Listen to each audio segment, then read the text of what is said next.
there's three main areas that I focus that are part of those 5 high levels I just explained.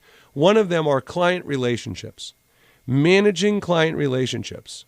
Okay? So let's talk about what's involved in managing a client relationship. Now, it could be an existing client who you're trying to leverage that relationship and grow more business. It could be a prospect that you're hoping becomes a client. But first of all, there's conflict resolution. Now, you might be raising your eyebrows as you hear me talk about conflict resolution because you might say, well, what do you mean conflict resolution? I'm not getting in fights with my clients. But see, that's another word that's key to being emotionally intelligent. Conflict doesn't have to be a fight. Conflict doesn't have to be yelling. Conflict could be just not seeing eye to eye.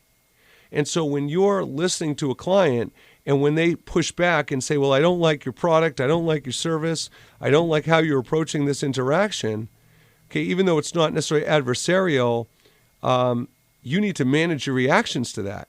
And so do you get defensive? Are you inclined to argue or what I call justify, right? Or are you focused on listening without an agenda so there is no conflict?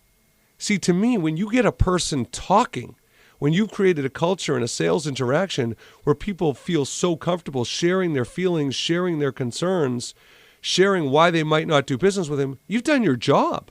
Instead of getting frustrated that these are standing in your way of making the sale, you should be like, damn, I'm doing a great job. I'm really opening the channels of communication so I can solve these problems.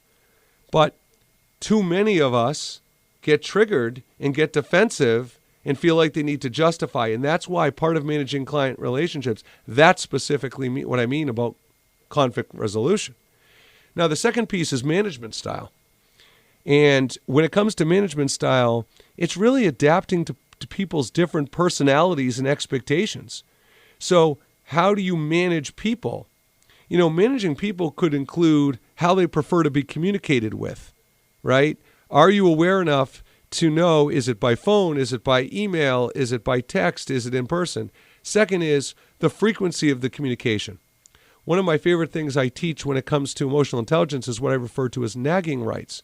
So from a management style, instead of finishing an appointment and saying, boy, I don't know when I should follow up, or I do know when I should follow up, I'll follow up in a week, but what happens if they don't answer my call or return my email? Then what do I do then?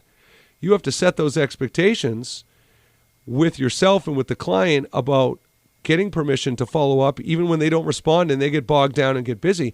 And that's a key component right there, because when people get bogged down and get busy, part of where the emotional intelligence comes in with sales is we assume it's about us and we assume they've lost interest.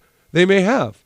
It also may have fallen to the bottom of their to-do list. Other things may have come up. But being emotional intelligent is stopping yourself, not letting yourself feel defeated and that you wasted time, and saying, wait, what's really going on here?